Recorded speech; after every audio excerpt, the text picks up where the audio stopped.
Good morning everyone. स्वागत है आपका अपने यूट्यूब चैनल एग्ज़ाम सोल में। हम यहाँ पे पॉलिटी से रिलेटेड क्वेश्चन सॉल्व कर रहे हैं। तो यहाँ पे देखिए हमारा क्वेश्चन क्या है। इससे पहले जो भी चैनल पर नए हैं सबसे पहले वो चैनल को सब्सक्राइब कर लें और बेल आइकन प्रेस कर लें ताकि आने वाली हर नोटिफिकेशन सबसे पहले आप तक पहुँचे। तो यहाँ पर देखिए हमारा क्वेश्चन क्या है, भारतीय संसद में शामिल है। तो देखिए भारतीय संसद में कौन शामिल है। तो यहाँ पर हमारा ऑप्शन है ए लोकसभा और राज्यसभा, बी हमारा केवल लोकसभा, सी है राष्ट्रपति और लोकसभा, और यहाँ पे देखिए हमारा डी है राष्ट्रपति, लोकसभा और राज्यसभा। तो देखिए भारतीय संसद में जो है वो राष्ट्रपति, लोकसभा और राज्यसभा शामिल हैं। तो यहाँ पे देखिए हमारा डी वाला ऑप्शन राइट है। आइए अगला देखते हैं।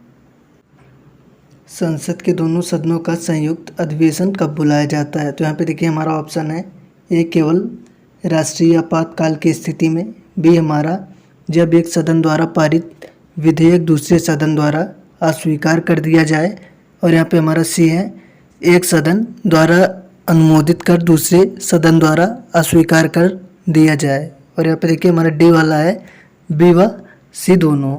तो यहाँ पे देखिए हमारा संसद के दोनों सदनों का संयुक्त अधिवेशन कब बुलाया जाता है। तो बुलाया जाता है जब एक सदन द्वारा पारित विधेयक दूसरे सदन द्वारा अस्वीकार कर दिया जाए, या फिर देखिए एक सदन द्वारा अनुमोदित कर दूसरे सदन द्वारा अस्वीकार कर दिया जाए। तो यहाँ पे देखिए हमारा बी वाला ऑप्शन राइट डी वाला ऑप्शन राइट होगा, बी एवं सी दोनों, यानी कि ये दोनों। तो यहाँ पे हमारा डी वाला ऑप्शन राइट है।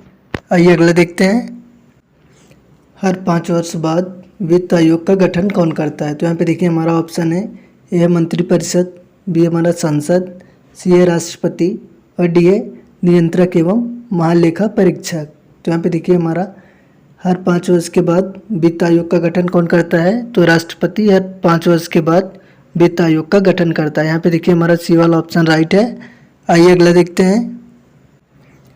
भारतीय संसद में कोई विधेयक प्रवर समिति को भेजा जा सकता है। तो यहाँ पे देखिए हमारा ऑप्शन है ए प्रथम वाचन के बाद, बी है दूसरे वाचन के बाद, और सी है दूसरे वाचन के दौरान सामान्य चर्चा के बाद, और यहाँ पे हमारा डी है अध्यक्ष के विवेक से किसी भी अवस्था में। तो यहाँ पे देखिए भारतीय संसद में कोई विधेयक प्रवर समिति को भेजा जा सकता है। तो देखिए अध्यक्ष के विवेक से या किसी भी अवस्था में। यहाँ पे देखिए अध्यक्ष के विवेक से किसी भी अवस्था में। तो यहाँ पे देखिए हमारा डी वाला ऑप्शन राइट है।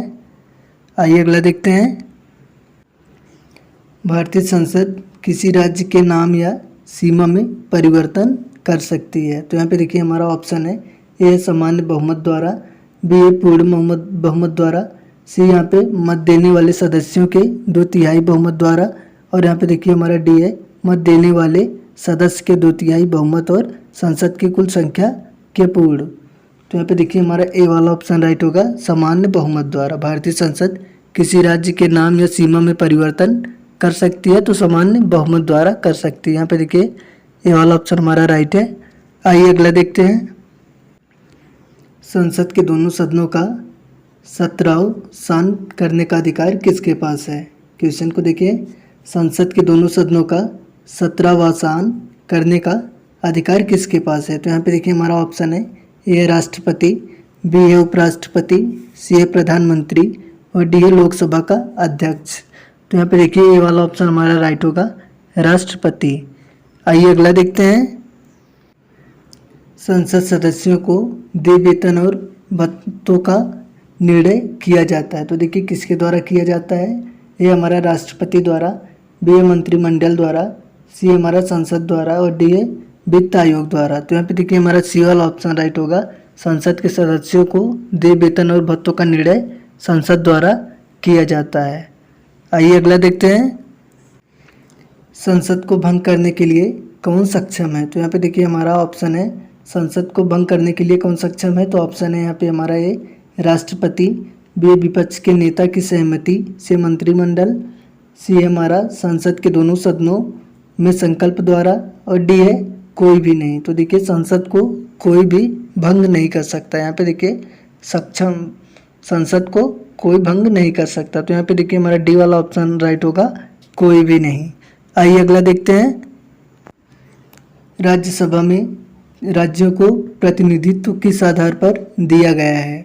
तो यहाँ पे देखिए हमारा ऑप्शन है ए सभी राज्यों की समानता, बी है जनसंख्या के आधार पर, सी है राज्य के विकास की स्थिति के आधार पर और डी है जनसंख्या एवं विकास के आधार पर।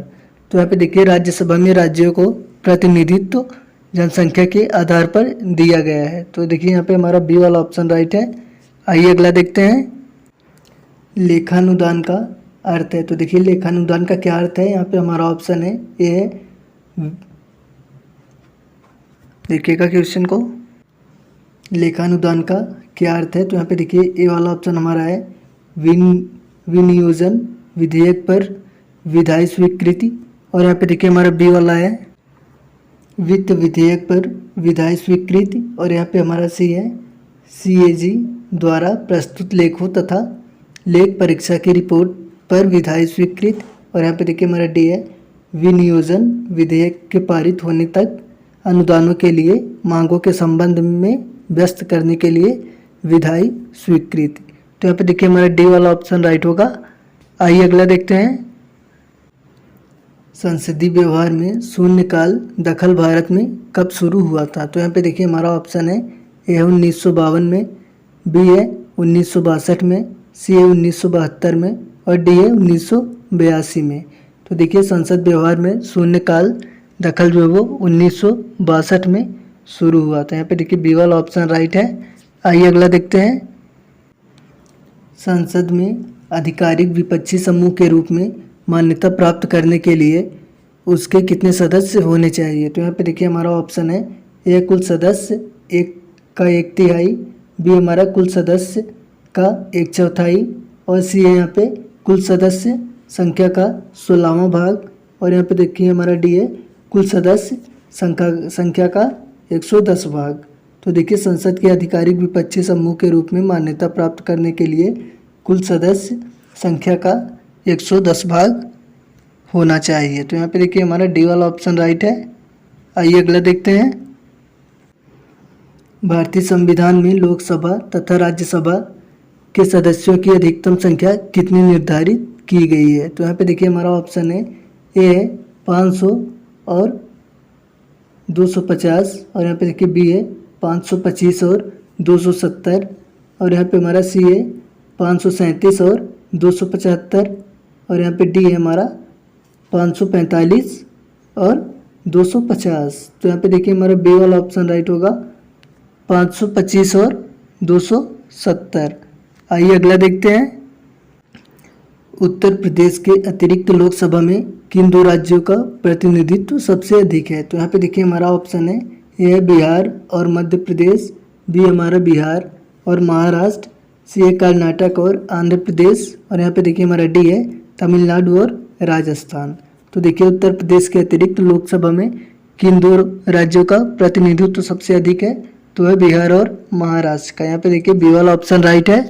आइए अगला देखते हैं, लोकसभा का चुनाव लड़ने वाले प्रत्याशी के लिए निर्धारित आयु क्या है? तो यहाँ पे देखिए हमारा ऑप्शन है ए 18 वर्ष, बी है 21 वर्ष, सी है 25 वर्ष और डी है 30 वर्ष। तो देखिए लोकसभा का चुनाव लड़ने के लिए 25 वर्ष आयु होनी चाहिए। यहाँ पे देखिए सी वाला ऑप्शन राइट है। आइए अगला देखते हैं,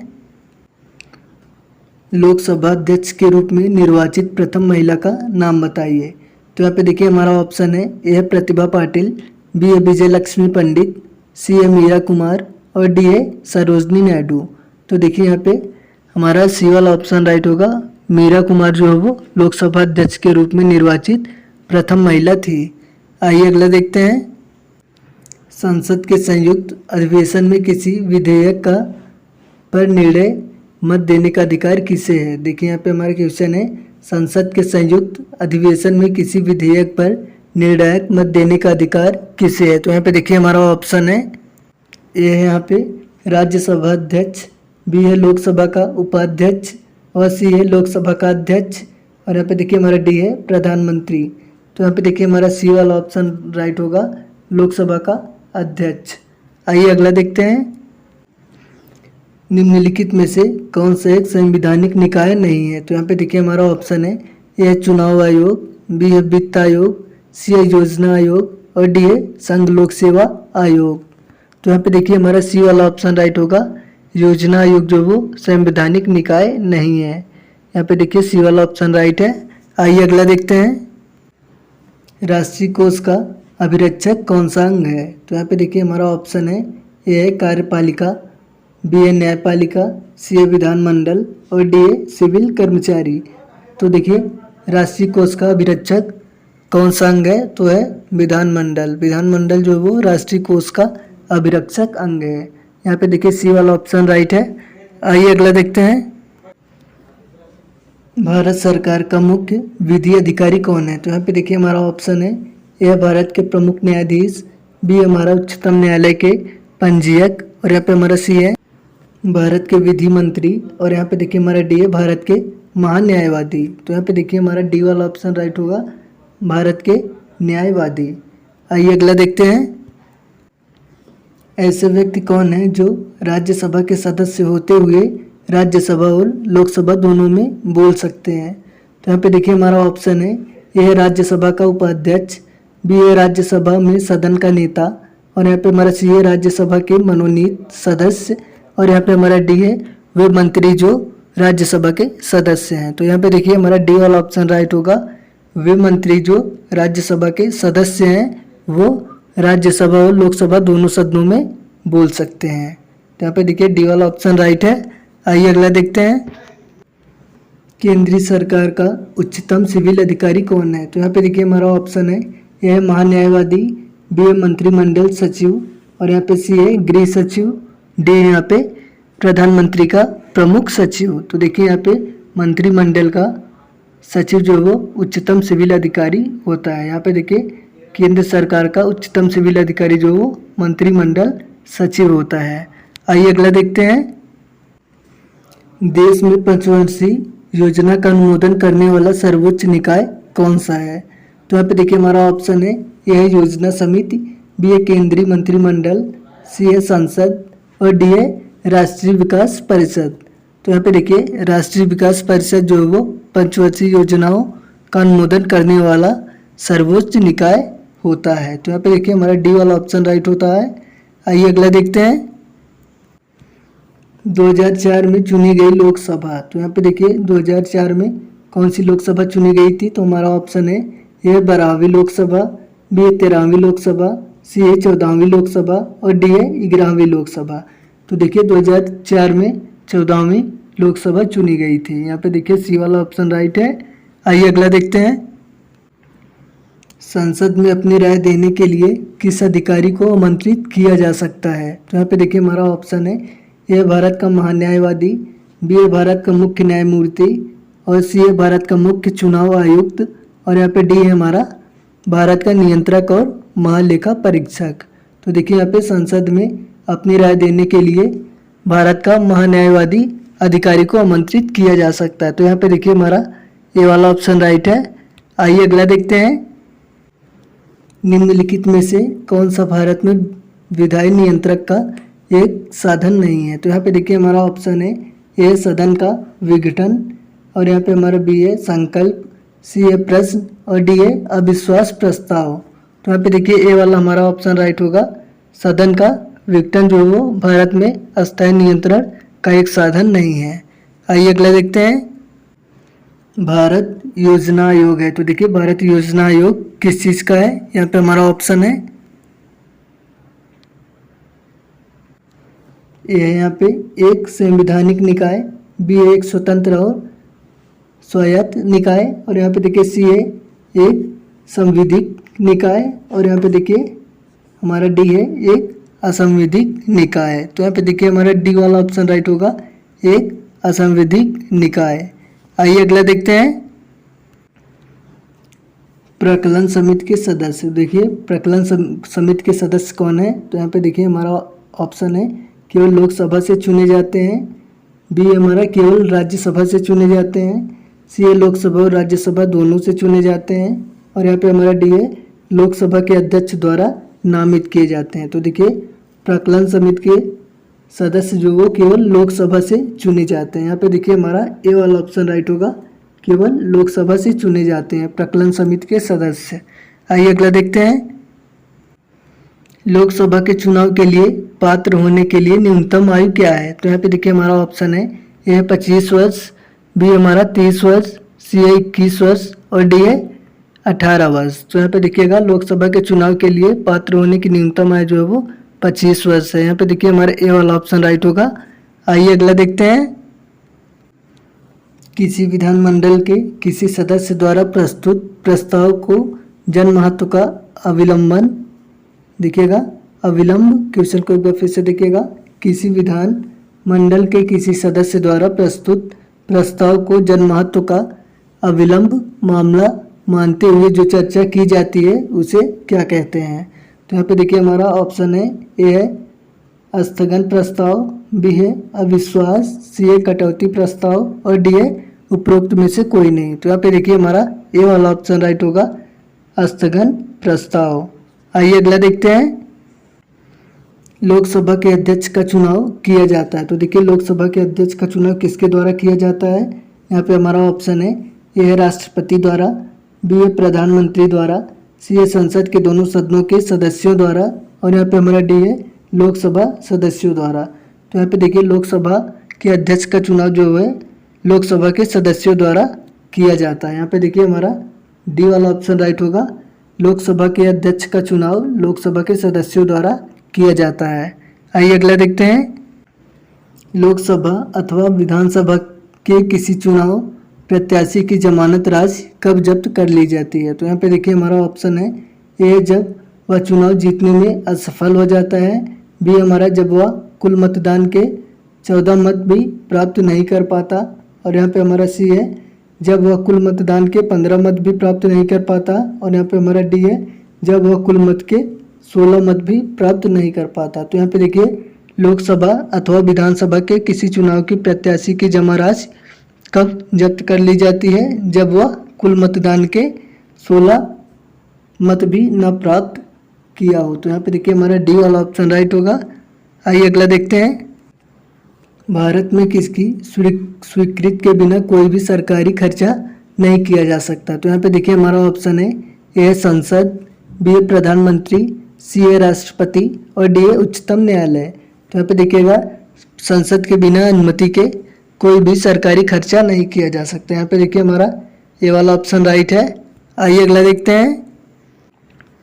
कौन सा आयोग संवैधानिक उपबंधों द्वारा स्थापित नहीं है? तो यहाँ पे देखिए हमारा ऑप्शन है यह वित्त आयोग, बी है योजना आयोग, सी है संघ लोक सेवा आयोग और डी है चुनाव आयोग। तो यहाँ पे देखिएगा योजना आयोग जो वो असंवैधानिक उपबंधों द्वारा स्थापित नहीं है। तो यहाँ पे देखिए हमारा बी वाला ऑप्शन राइट है।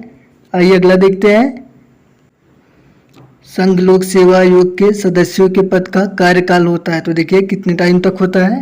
हमारा ऑप्शन है 3 साल या 58 वर्ष की आयु प्राप्त करने तक और यहाँ पे हमारा बी है 5 वर्ष या 60 वर्ष की आयु प्राप्त करने तक और यहाँ पे देखिए हमारा सी है 6 वर्ष या 65 वर्ष की आयु प्राप्त करने तक और यहाँ पे हमारा डी है 6 वर्ष।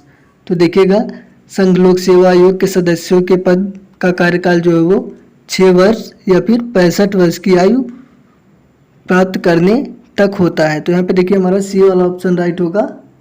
आइए अगला देखते हैं। राज्यसभा का सदस्य बनने के लिए उम्मीदवार की न्यूनतम आयु कितनी होनी चाहिए? यहाँ पे देखिए क्वेश्चन है राज्यसभा का सदस्य बनने के लिए उम्मीदवार की न्यूनतम आयु होनी चाहिए। तो देखिए कितनी आयु होनी चाहिए?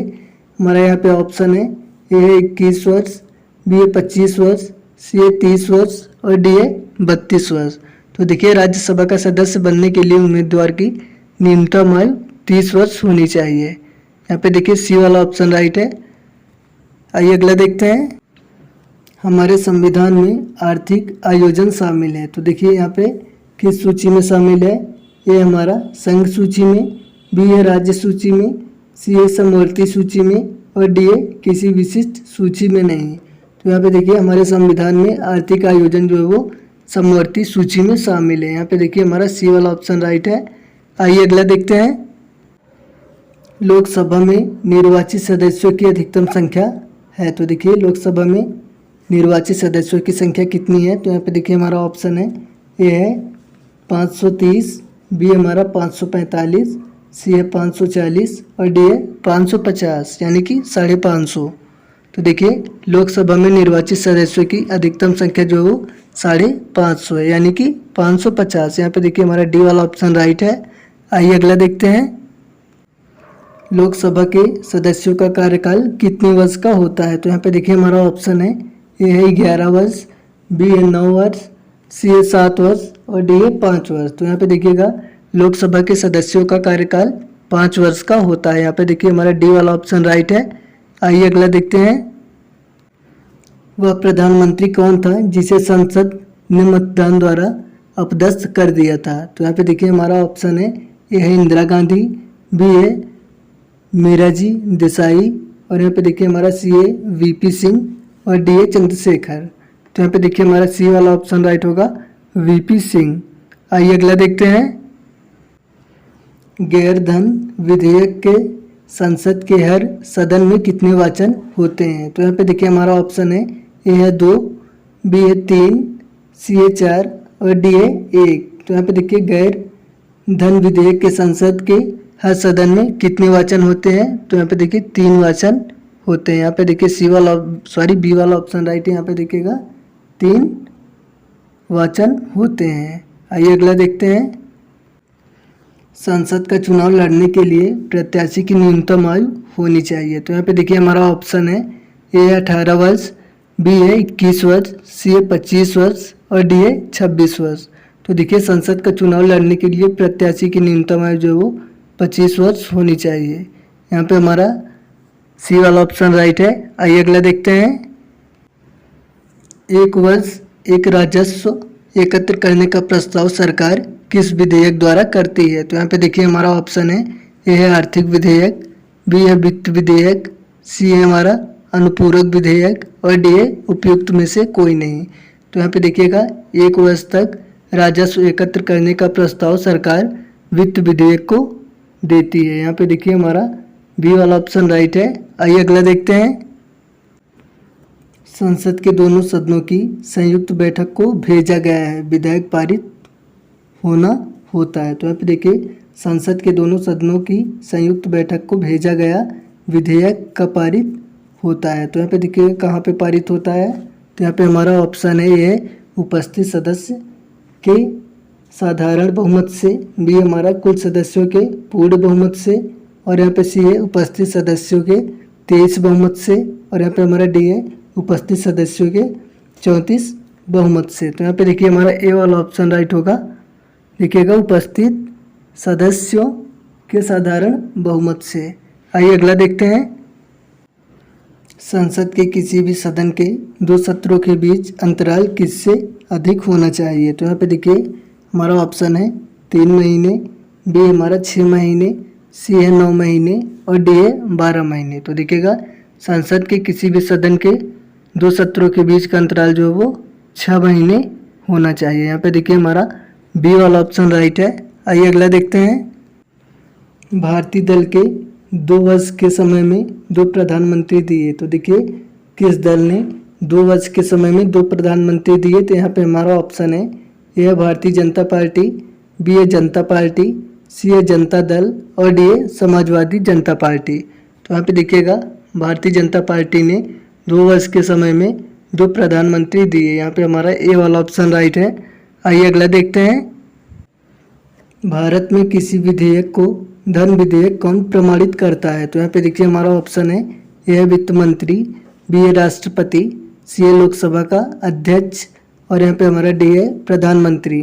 तो देखिएगा भारत में किसी विधेयक को धन विधेयक कौन प्रमाणित करता है? तो करता है लोकसभा का अध्यक्ष। यहाँ पे देखिए सी वाला ऑप्शन राइट है। आइए अगला देखते हैं। लोकसभा के लिए पहले मध्यावधि चुनाव हुए थे। तो यहाँ पे देखिएगा लोकसभा के लिए पहले मध्यावधि चुनाव कब हुए थे? तो यहाँ पे हमारा ऑप्शन है ए है 1962 में, बी हमारा 1971 में, सी है 1977 में और डी है 1980 में। तो यहाँ पे देखिए हमारा सी वाला ऑप्शन राइट होगा। 1977 में लोकसभा के लिए मध्यावधि चुनाव हुए थे। आइए अगला देखते हैं।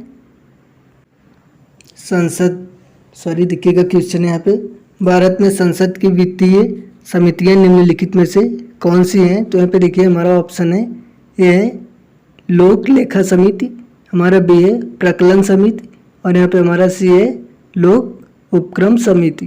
तो यहाँ पे देखिएगा भारत में संसद की वित्तीय समितियाँ निम्नलिखित में से कौन सी हैं? तो यहाँ पे लोक लेखा समिति, बी है प्रकलन समिति और सी है लोक उपक्रम समिति। तो यहाँ पे देखिएगा ये तीनों समिति जो है हमारी वो भारत में संसद की वित्तीय समितियाँ हैं। देखिए ये हमारा तीनों ये समितियाँ जो हैं भारत की वित्तीय समितियाँ हैं। यहाँ पे देखिए लोक लेखा समिति, प्रकलन समिति और लोक उपक्रम समिति, ये तीनों समितियाँ भारत के संसद में वित्तीय समितियाँ हैं। आइए अगला देखते हैं।